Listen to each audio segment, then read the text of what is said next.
Hi, welcome back. We're looking at the walkthrough for 6.6. This is trapezoids and kites. So we're taking a look at this. You have to find each measure. We're going to be looking at the properties of trapezoids. So here they are, trapezoids with one pair of parallel sides. Isosceles trapezoids are the special trapezoids that we have, and they happen whenever base angles are congruent and non-parallel sides are congruent as well. So looking at this first figure, we've got the parallel sides here, which are called the bases, and the non-parallel sides have the same measure, which means they are congruent to each other. So this is an isosceles triangle, and our base angles are congruent to each other. Please recall that base angles are the angles that lie along a parallel line. So these are base angles, which means those are going to be congruent. And these are going to be base angles, meaning that those are going to be congruent. But I'm wanting this measure, and so there's a couple ways to go about it. You can go through, I don't remember the lesson code anymore, but it was back when we did transversals, parallel lines and transversals. So you can see that and look at these as an angle pair, figure out how they're related, and use that to help you solve it. Or you can go with the property of quadrilaterals, which says that when you add up all the angles, you're going to get 360. If you're doing that, you have to assign some sort of variable to these angle measures here, and then write your equation in order to solve it for that variable. Your choice there on which way you want to go about it. They are both legitimate tactics to solving this particular question that you have in front of you, and both of them will get you to the right spot. So I will allow you to make your choice. Just make sure you state which one that you're doing. Moving on to all the others, you're going to see very similar items.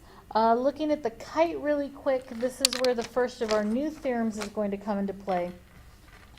Looking at the only one that has to do with kites, this is opposite angles in kites. This reads that if a quadrilateral is a kite, then the angle between the non-congruent sides are congruent. So identifying that this is a kite is step number one, which we can do that by saying these two consecutive sides are congruent. This other pair of consecutive sides are also congruent, and that is the definition of our kite, two pairs of adjacent congruent sides, which means that these angles between the non-congruent sides are themselves congruent, and you can use that to once again assign variables and set up an equation to solve for that variable. 4 is going to play around with the idea that in kites, diagonals are not only perpendicular, but one is going to bisect the other, and that'll help you find the measure of this angle. Please note that since they're perpendicular, you have this set up here, and so there's a couple of different things that you can use to make that happen for yourself. That's a right triangle, and so Pythagorean theorem is totally an acceptable form to use. All right, let's take a quick moment just to look at the trapezoid. Please note that it tells you that T and S are midpoints of the legs, and so here is T, that's the midpoint, which means those pieces are congruent to each other. S is a midpoint, which means these pieces are congruent to each other, but not necessarily congruent to the other side. And now we have this setup. This setup looks suspiciously like this one. Trapezoid mid-segment theorem. We have a trapezoid and we have a mid-segment. Remember, that's a segment that connects midpoint of one leg to midpoint of the other. When this happens, not only is that mid-segment parallel to the bases, but its measure is the average of the measures of the bases. And so that is that the measure of the mid-segment is adding the two bases measurements together and then dividing by 2. And so we're going to go ahead and write that formula out.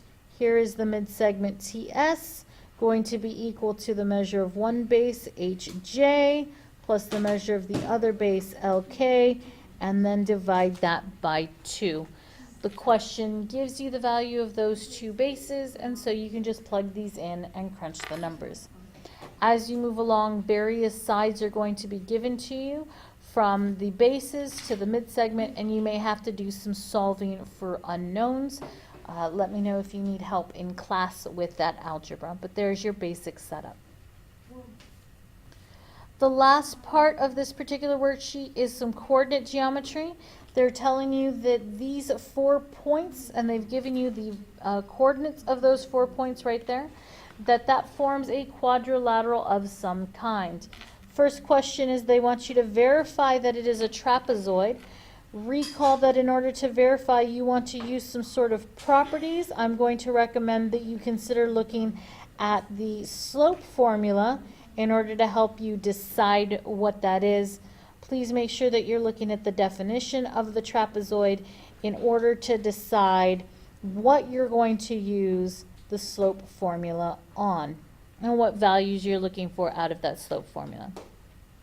Once you've determined whether it's a trapezoid or not, it wants you to take that extra step that if it is indeed a trapezoid, they want you to confirm that it's an isosceles trapezoid, and for this I'm going to recommend that you go to your good friend, the distance formula. Again, my recommendation is to make sure that you're looking at the definition of an isosceles trapezoid in order to decide what you're going to be using the distance formula on, and then from there you'll be able to create your explanation. Thank you so much for staying with me. Good luck on these worksheets, and I'll see you in class.